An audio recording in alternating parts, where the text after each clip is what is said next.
Korang mesti pernah mandi tapi tak pakai alas. Siapa yang pernah, jangan komen pernah pula. Ingat, itu tanda-tanda besar kamu mudah nak terkena jin asyik. Satu jin ni yang tergoda dengan badan kamu. Tak kira lah kamu cantik ke, kamu buncit ke, macam mana pun. Jangan mandi tidak ada alas. Khas lagi untuk anak dara dan perempuan. Boleh? So, ini antara sebab saya ramai merawat orang kerana satu lagi tidak mengenakan pakaian ketika mandi, tidak ada alas, dan menyanyi di bilik air, masuk tandas tidak baca doa. Lepas tu keluar tandas pula, masuk tandas tak pakai selipar, keluar tandas pula dengan kaki-kaki tu pula kotor habis satu rumah. Ini antara benda-benda yang mengundang gangguan jin dalam rumah ataupun jin suka pada kita. Jin dalam rumah dipanggil jin jin amar manzil, yang mana jin penghuni tempat tu suka nak berkawan kita pula.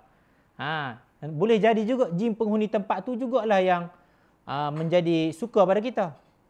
Boleh.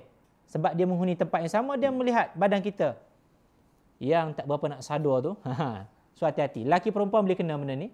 Namanya adalah jin ishq ataupun jin asyik. Ramai dah kena. Siapa pernah kena, ada pengalaman, boleh komen kat ruang komen. Nanti kita akan share cara nak atasi dia.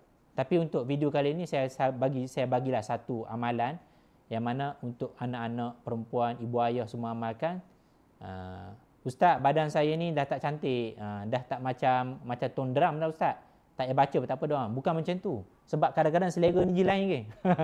Selera dia lain, dia macam sikit. Yang lagi besar, lagi diminat. Boleh jadi juga. So, amal masa buka baju tu, Bismillahillazi la ilaha illahu. Boleh? Bismillahillazi la ilaha illahu. Ambil amalan ni. Selamat beramal. Moga-moga kita terpelihara daripada gangguan jin. Ada yang lain tak? Ada. Bismillahillazi la yadurru ma'asmihi syai'un fil ardi wala fis sama'i wa huwa samiul alim. Tiga kali pagi, 3 kali petang. Selamat beramal. Saya Syafiq Mujahid. Jangan lupa follow. Jangan tengok je. Tekan button follow tu. Love orang itu bagi nyala. Komen, jangan segan. Komen. Kita jumpa lagi dalam video baru. Komen nak tajuk apa. Nanti saya akan share. Assalamualaikum. Bye-bye.